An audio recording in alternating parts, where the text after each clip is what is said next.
bring humor in those. The third and the most important point I feel is stories must be partly true and partly exaggerated. If you go back to your life, no full story is humorous as such. The story might be probably light or might not be really emotional, but it will not surely be humorous. So take partly part of the story and exaggerate the other part. The exaggeration part brings about the humor. So that is the other main thing which I use, something which really happened, 50%, something which didn't exactly happen but coming along with that speech is another 50%. You put both together, you get a brilliant humorous speech.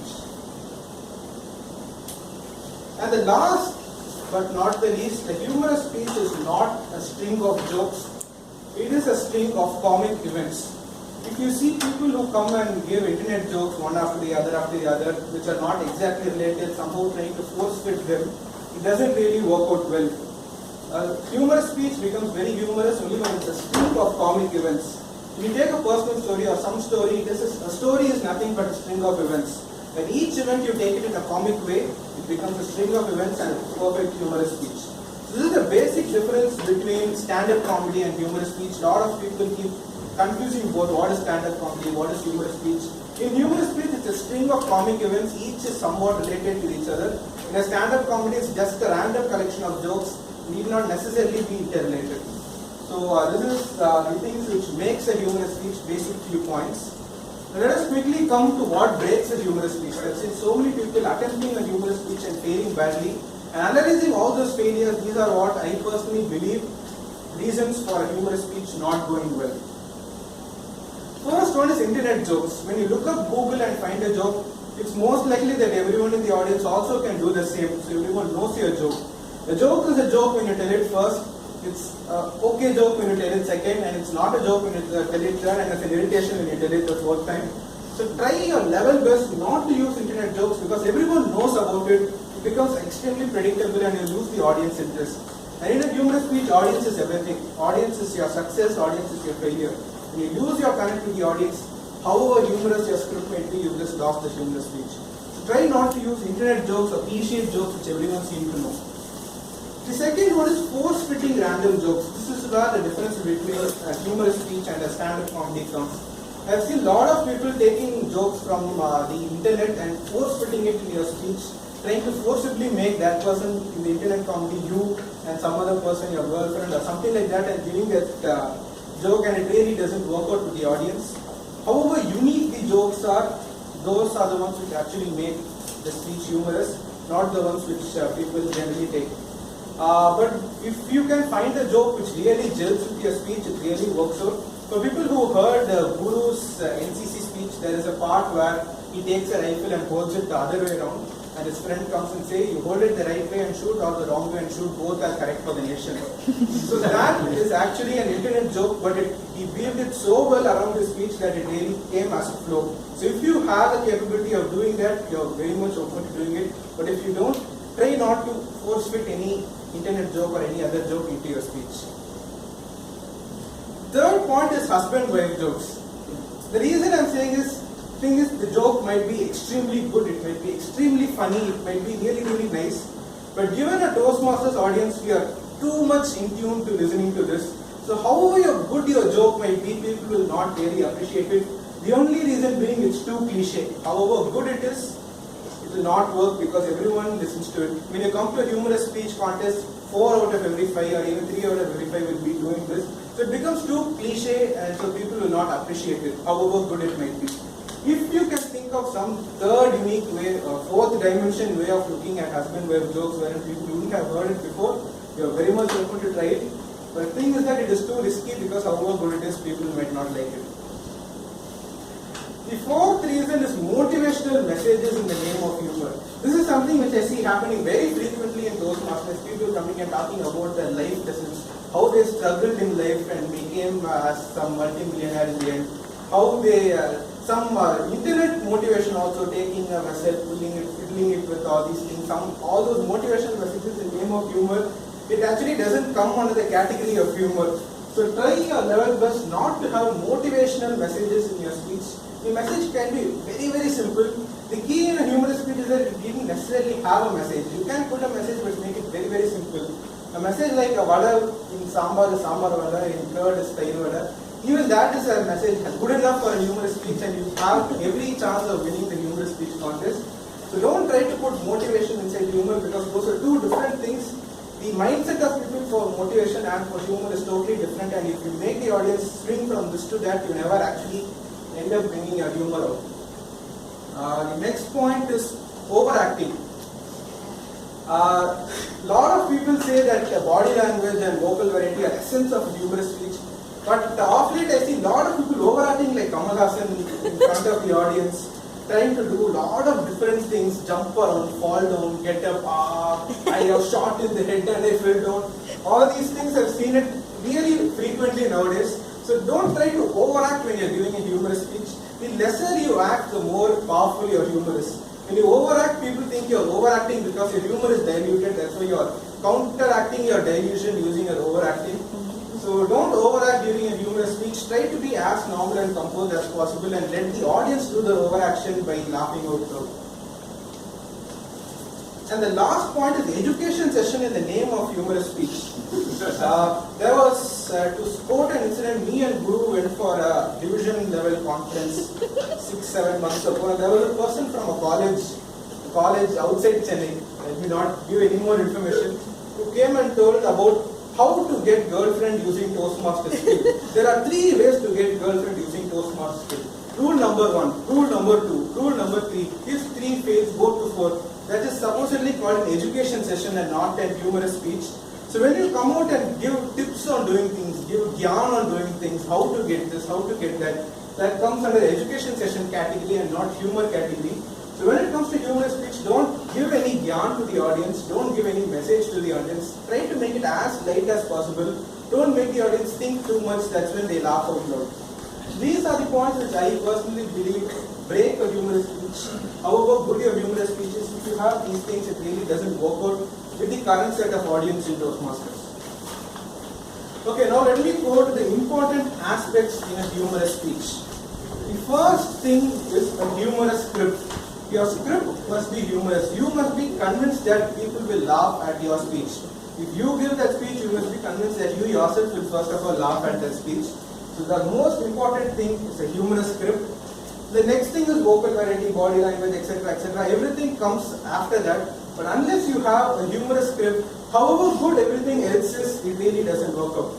So the humorous script is the nucleus, and around that comes your vocal variety, body language. All those are script specific. You can't have a generic body language or vocal variety. It depends on your script. The script is the main thing. Once your script is very humorous and it's seen, then you can work on these things which enhances your script. So a humorous script can exist without vocal variety, body language theoretically, but these can never exist without a humorous speech. However good you are in body language and vocal variety, you always need a humorous script. And today I am going to cover on how to get a humorous script from a normal script.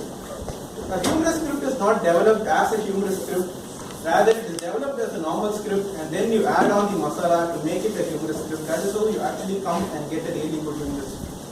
I am quite sure many of you would have tried writing humorous script, but you would have failed multiple times because you started off thinking on writing a humorous script.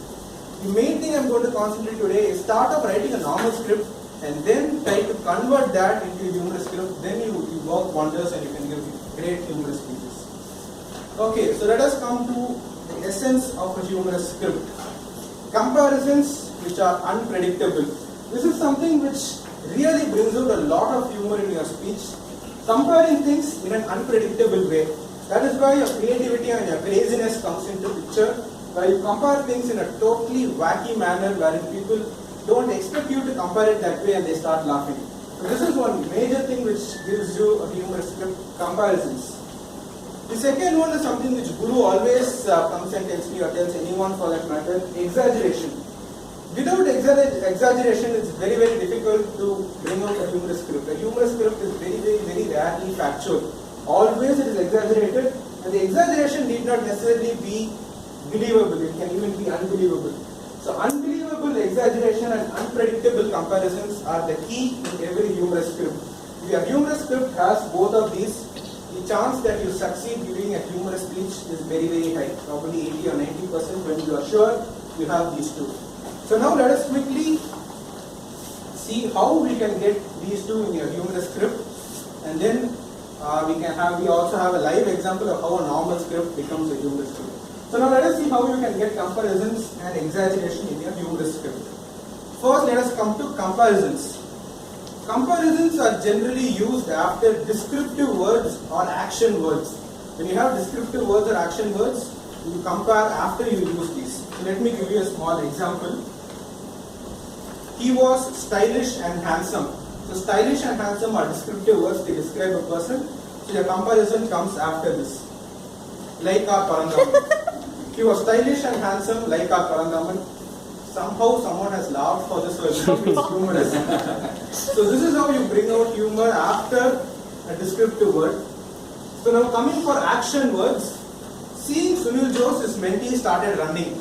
So running is the action word, as if they have seen a hungry anaconda. So seeing Sunil Jose, his mentee started running, as if they have seen an anaconda. So the key word over here is running, wherein after running you have a comparison. So these are the two main things where you need to note in a normal script. You take a normal script, note the descriptive words, note the action words, you just highlight them in your speech, and then see where all you can use these comparisons after these. So then you come up with a very good humorous speech. So coming to exaggeration. Exaggeration is used along with descriptive words or part of a description. Descriptive words is a stylish and handsome thing are descriptive words. So along with that you use one or two more which are a bit exaggerated. Or when you are describing a person or a place or a thing, you go one level higher than reality and give an exaggerated description which makes it a little bit humorous. More importantly, your comparisons should also be exaggerated. Like the hungry anaconda was quite exaggerated. So the more it's exaggerated, the more humor you bring into your speech. So usually when you're giving comparisons, try your level best to bring it exaggerated. When you're having exaggerations, try to use it when you're describing something or along with descriptive words. So I have an example. Ilangat's speeches are so emotional that the audience start crying even before he starts the speech. So this is a bit of exaggeration. It doesn't happen in reality, but this really works when you're coming and giving a speech. The second is Guru is so humorous that once he made even Mona Lisa laugh. So these things are things which don't happen in reality, but you take it one level higher so that you bring humor in this. So these are the two main things where you use exaggerations and comparisons to make your speech humorous. So now let us take this real-time example. You are going to a Chinese restaurant and having food. So that's the incident you are going to explain. So your basic flow will be like this. You went to a Chinese restaurant, you took the menu card to order, did not understand anything written there. You call the waiter. You try to explain to him what you want is vegetarian, but he does not understand anything. Finally, somehow you place the order for veg fried rice, he brings mutton noodles. So this is the basic story you are trying to bring out as a humorous speech. So when you start a speech, you come to something like this. Some incident, you just put it as points. This need not be humorous at all. Like, these are not exactly humorous, no. Then what you do, as time constraints are there, I'm going to just explain one part of it. Assume the thing inside the square is going to be written as one paragraph. So now assume this is the paragraph. I took the menu card to place an order. After opening it, I realized that it was completely in Chinese and I couldn't understand a thing. I called the waiter and the person arrived. Unfortunately, he did not know English. I tried to explain that I wanted vegetarian using sign language. He stared at me for some time and left. I then saw everyone, I saw around and realized everyone was watching me. So assume this is the content of that paragraph you are going to say. This is not at all humorous. So what I am coming to say is when you are scripting your speech, you first come to this and then what you do, you highlight the action words and the descriptive words and the person, thing or place. So the person, thing or place comes in green. So these places you can try exaggeration. Action words come in red. So those places you can try comparisons. So when you mark this, you know that these are the places where you can try your exaggeration and these are the places where you can try comparisons. You need not have it at all places. You try it at all places and whatever you feel is most appropriate, you stick with that and come to your speech. So now you come to this. This is the same thing, same as the bottom paragraph. So when you use exaggeration and comparisons, this is how it looks like. I took the menu card to the place to place the order. I opened and found that many people had played tic-tac-toe on the menu card. So this one is an exaggeration. I then realized that the tic-tac-toe was actually Chinese letters and the menu card was also written in Chinese. So this first two lines, I couldn't actually come up with a comparison for these two, but I could come up with an exaggeration for Chinese. So till then these letters, this is done. Then I call the waiter, a huge, scary, gigantic sumo wrestler thrice the size of Pranav arrived. So the huge, scary, gigantic sumo wrestler is an exaggeration, thrice the size of Pranav is a comparison.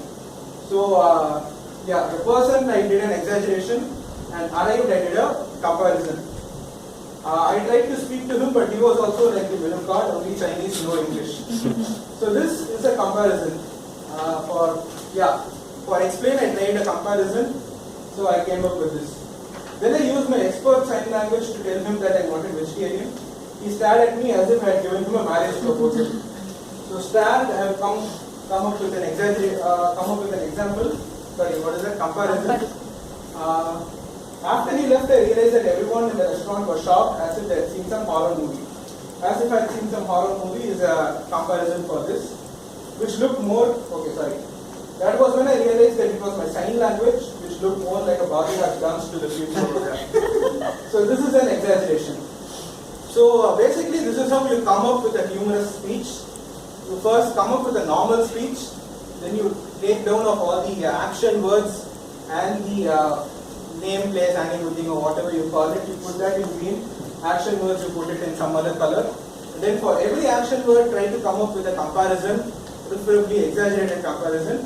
And for every green or whatever color word you put, you try to come up with something, some exaggeration about describing it or about that. So this is how you basically come up with a humorous speech. When you take any humorous speaker's script and then split it and analyze it, you basically can go reverse from here to here. Nobody basically starts writing like this. The main problem I find in people nowadays is to start writing a speech to come at this conclusion. But it doesn't really happen unless you are really experienced. Probably if you've been giving humorous speeches for 3-4 years in a row, then you can probably start writing like this. But if you are someone who's not very confident giving a humorous speech, coming to this in the first iteration is very, very difficult. So what you do, you start writing this. This anyone can write. This is an incident from your personal life most probably. So you can come to this and then try to modify it to this. So that's basically my presentation for today. I think we still have a little more time. So can we have, that photo is something different. Okay, so can we have any question and answers till the red card comes up? Any questions you would like to ask? Any doubts, clarifications, anything which you feel is can be improved in this presentation or something? Yes sir. Yeah, I want to have an example for what he not to do. You went to the second slide. You given for what to do, comparison and then subject, how to do that, exaggeration. What need not to do, can you give the example? What need not, I gave a lot of examples. No, but you can act, or say some example how that comes out. See, the thing is, it's easy to find what to do. Only when you keep seeing a lot of non-humorous speeches, you come to what not to do. Unfortunately, I haven't seen so many non-humorous speeches till now. But the thing is, anything other than this doesn't work out. I personally think if you don't have a personal story, exaggerations and comparisons, the speech doesn't really end up being as humorous as you think.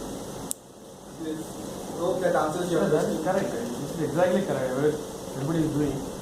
You compare it and they can avoid. Okay. This is what the joke. See, humorous speech always where comparison and exaggeration will come. Definitely, you know. Some people say that one of the Toastmasters gave one of the speech, you know. I want to run the marathon, but the biggest marathon I ran when I from the bed to my toilet. This is a marathon I was like that. They exaggerate. The action is they are exaggerating. That's what they do that. But what need not we do that will be helpful for us. Okay, so coming to saying how you should not exaggerate. What will go wrong? Okay, so that is subjective. It's not it depends on the speech. See, the exaggeration and comparison is always a fine line. When you go beyond that, it's doing too much. When you come below that, it's doing too less. Unless you keep giving speeches, or at least try it 2-3 times, you never know the fine line where you make people laugh or you make people irritated. But the point is, you need to have this comparison or exaggeration. Not having it doesn't actually come up with a humorous speech. Having it in the right way, it depends on script to script. There is no right or wrong way of having it. It depends on the person, it depends on the script. So, yes sir. First of all, I applaud you for sharing this nuance and technique. So far, I have never heard that using action words and then converting them. So probably today evening I'll try it in our WhatsApp group. One feedback on this point. So this is often mentioned in how to give a humorous speech. Many people have suggested that to start with a personal story. That's fine, but to try to be self-deprecating, I beg to differ. So always need not be the self-deprecating stories should bring in humor. Seeing the trend in the last 4-5 years, everyone would try to do this self-deprecating story. I am so short, I am bald, something like that. It is also again becoming husband-wife kind of cliche kind of joke. When I hear speeches like Alexander Boborlind, it is full of humor, but he is not doing a self-deprecating humor. So even non-self-deprecating humor, the script can bring humor.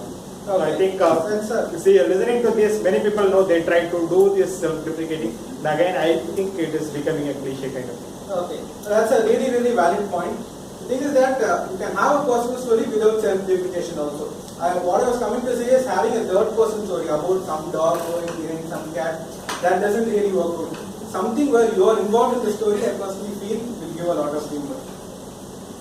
Okay, the one last question. I think red card is one last question. After that, we handle it offline. Anyone else? Either my session is extremely good or like Ramalingam's first ever session he's taken. So, which put most of you to sleep. So, one more question, last question, or I'll wrap up. Anyone else? Okay, super. Thank you so much. Recently, there was a question answer session in WhatsApp on who uses their photo the maximum number of times in presentation, and the answer was me. Keeping to that WhatsApp question, I have used it again. So, any other doubts which you want to ask anonymously, if you have any, write to this mail ID or send a message or WhatsApp preferably to this number, and always I'll be more than happy to reply. Thank you so much for the opportunity. Back to Toastmaster.